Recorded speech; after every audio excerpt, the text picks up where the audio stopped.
Dear students, आज हम रोजगार एवं आय का प्रतिष्ठित सिद्धांत पढ़ेंगे। The classical theory of employment and income. इसकी मान्यताएं मैं आपको बता चुकी हूँ पहले की क्लासेस में, और मैंने आपको इसकी कुछ इक्वेशंस भी आपको समझाई थी। आज हम जो देखने वाले हैं इसमें वो डायग्राम के आधार पर या रेखा चित्रों के बेस पर हम किस तरीके से प्रतिष्ठित सिद्धांत में उत्पादन, रोजगार, वस्तु की कीमतों, वास्तविक मजदूरी और मौद्रिक मजदूरी, इन सभी चीज़ों का जो परस्पर निर्भरता है या इनका निर्धारण हम कह लें, उसको हम समझने का प्रयास करेंगे।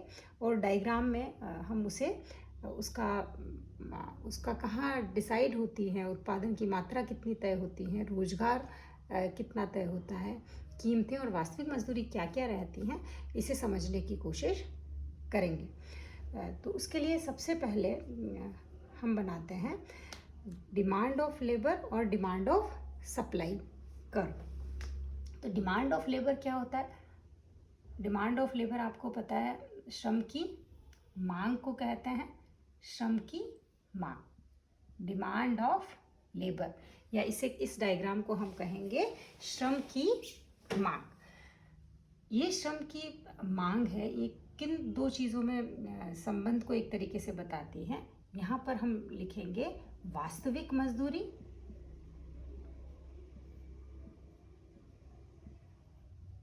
और वास्तविक मजदूरी को हम बोलते हैं W/P से बताएंगे, और इस तरफ हम बताएंगे रोजगार की मात्रा को, जिसको कि हम क्या कहेंगे, N कहेंगे। ये डिमांड ऑफ लेबर कर्व है, श्रम का मांग वक्र है। और ये श्रम का मांग वक्र हमको ये बताता है कि अगर ज़्यादा है वास्तविक मजदूरी तो श्रम की मांग क्या की जाएगी। ज़्यादा वास्तविक मजदूरी होने का क्या अर्थ है कि श्रमिक को भुगतान क्या करना पड़ेगा, ज़्यादा करना पड़ेगा। उत्पादक के द्वारा जो भी श्रमिक की मांग की जाएगी उसको मजदूरी क्या देनी पड़ेगी, ऊंची अगर देनी पड़ेगी। यानी वास्तविक मजदूरी ज़्यादा है तो श्रम की मांग क्या की जाएगी, डेफिनेटली कम की जाएगी। और अगर श्रम वास्तविक मजदूरी कम है तो श्रम की मांग क्या होगी, बहुत ज़्यादा। आप बहुत आसानी से समझ सकते हैं, आसपास आप लोग अपने लेबर्स देखते होंगे जिनकी डिमांड की जाती है। तो ऐसी स्थिति में अगर ज़्यादा मजदूरी है तो हर कोई व्यक्ति लेबर अफोर्ड नहीं कर सकता है, या काम पर बुलाना उसको बहुत ही महंगा होता है। तो ऐसी स्थिति में उसकी मांग क्या होगी, श्रमिक की कम हो जाएगी। लेकिन अगर बहुत सस्ता उपलब्ध है लेबर, तो ऐसे में हम उसको क्या करेंगे, उसकी डिमांड क्या होती है, ज़्यादा हो जाती है। और सप्लाई ऑफ लेबर कर्व कैसा होता है, पॉजिटिव स्लोप का, यानी धनात्मक ढाल वाला, नीचे से ऊपर की ओर बढ़ता हुआ कर्व होता है। ये क्या बताता है, श्रम की पूर्ति को बताता है, और ये श्रम की मांग को बताता है। अब श्रम की पूर्ति का क्या होती है, जैसे जैसे वास्तविक मजदूरी बढ़ती है श्रम की पूर्ति बढ़ती जाती है। क्यों? क्योंकि अगर ज़्यादा वास्तविक मजदूरी है तो श्रमिक ज़्यादा काम करना चाहेंगे, तो उनकी सप्लाई क्या हो जाती है, बढ़ जाती है।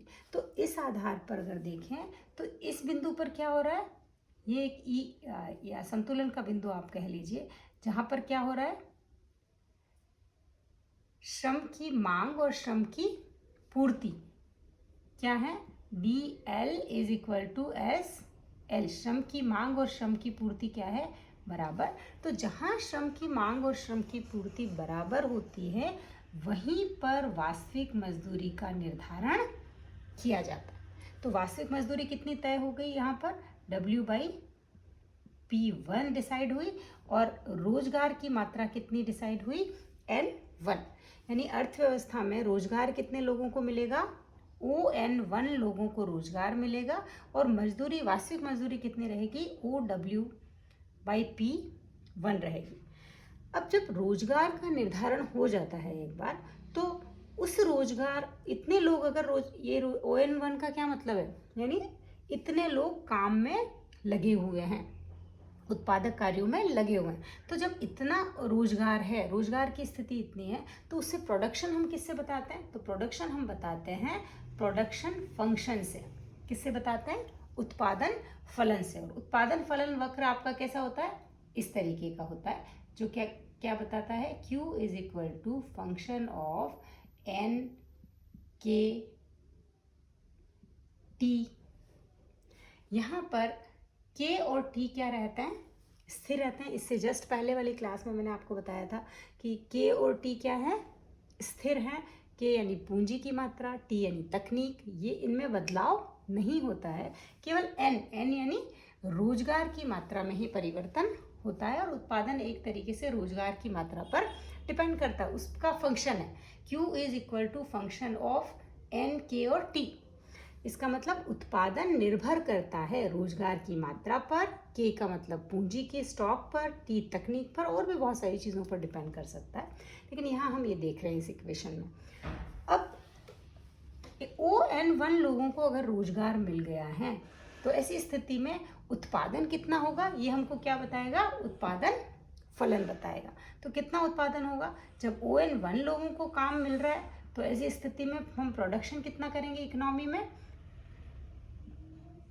OQ1 उत्पादन होगा, जो किससे? ये N1, ये मात्रा तो हमको यहाँ से पता चली। अगर इतने लोगों को काम पे रखा है या इतने लोग उत्पादन कर रहे हैं अर्थव्यवस्था में, तो ऐसी स्थिति में प्रोडक्शन कितना होगा? ये हमको प्रोडक्शन फंक्शन कर्व बताएगा।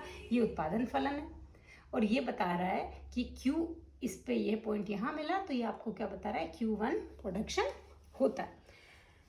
अब यदि उत्पादन की मात्रा Q1 है, तो ऐसी स्थिति में हम इस बात का भी पता लगा सकते हैं कि कीमतें या कीमत स्तर अर्थव्यवस्था में कैसा रहेगा, और उसके लिए हम मुद्रा की पूर्ति रेखा खींचते हैं। और मुद्रा की पूर्ति रेखा किस तरीके से बनती है? मुद्रा की पूर्ति रेखा बनती है M और V से, और M का मतलब होता है मुद्रा की मात्रा, V का मतलब होता है मुद्रा की चलन गति। हम क्या खींचेंगे अब? मुद्रा की पूर्ति रेखा, जो कि वास्तविक मुद्रा की मात्रा और मुद्रा की चलन गति। तो वास्तविक मुद्रा की मात्रा क्या होता है? M, और चलन गति को क्या कहते हैं? V। तो M और V के मल्टीप्लिकेशन से हमको जो लाइन मिलती है, उसको क्या कहते हैं? हम मुद्रा की पूर्ति रेखा कहते हैं, जो कि उत्पादन की एक निश्चित मात्रा पर क्या बताती है? हमको कीमत स्तर को बताती हैं। कीमत कितनी रहेगी? P1। यहाँ हम क्या देखेंगे? कीमत स्तर, यानी उत्पादन की एक निश्चित मात्रा पर कीमत कितनी रहेगी, या कीमत का निर्धारण कहाँ होगा? तो किस बिंदु पर होगा? यदि OQ1 उत्पादन हो रहा है, तो कीमतों का निर्धारण OP1 होगा और OQ1 उत्पादन होगा। अब यहाँ हमने वास्तविक मजदूरी देखा, और अगर ये कीमत स्तर है, P1 कीमत स्तर है, तो ऐसी स्थिति में मौद्रिक मजदूरी कितनी मिलेगी किसी भी रोजगार में लगे हुए व्यक्ति को? तो उसे देखने के लिए हम लोग बनाते हैं वास्तविक मजदूरी रेखा, जिसको हम क्या कहते हैं? W/P।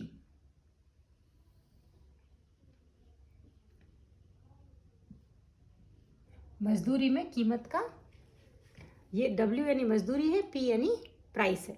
तो W/P लाइन बनाते हैं, जो आपको एक जो डिसाइडेड आपका P1 है, P1 कितना है? इतना OP1, और इस P1 पर मौद्रिक मजदूरी कितनी रहेगी? OW1 रहेगी। तो और यहाँ पर भी क्या देख रहे हैं हम? कीमत स्तर। तो यहाँ एक साथ आप देखिए, मुद्रा, उत्पादन, रोजगार और कीमतों के निर्धारण की बात हम कर रहे हैं। ये आपके सारे डायग्राम्स में आपको सबसे पहले हम लोग क्या डिसाइड करते हैं? रोजगार की मात्रा को कैसे निर्धारित होगी, इसको समझते हैं। उसके बाद उत्पादन की मात्रा निर्धारित कैसे होगी, और उसी उत्पादन पर कीमत स्तर कितना रहेगा, और उस कीमत स्तर पर कितनी मौद्रिक मजदूरी रहेगी, जिससे कि जो प्रतिष्ठित अर्थशास्त्री हैं, जो कि अर्थव्यवस्था में पूर्ण प्रतियोगिता और मुक्त बाजार के कारण सारे वास्तविक चरों में संतुलन क्या होता है, स्वतः ही स्थापित हो रहा है। इसमें ये बिल्कुल कोई इंटरफेरेंस, सरकारी हस्तक्षेप जैसी कोई बात नहीं है। मार्केट फोर्सेस काम कर रहे हैं, डिमांड और सप्लाई से सब चीज़ें हो रही हैं। आप देखिए शुरुआत ही इससे होती है कि डिमांड ऑफ लेबर और डिमांड ऑफ सप्लाई ने एक बार रोजगार का निर्धारण कर दिया, तो उसी रोजगार के स्तर पर उत्पादन का निर्धारण होगा और उसी उत्पादन पर कीमत स्तर और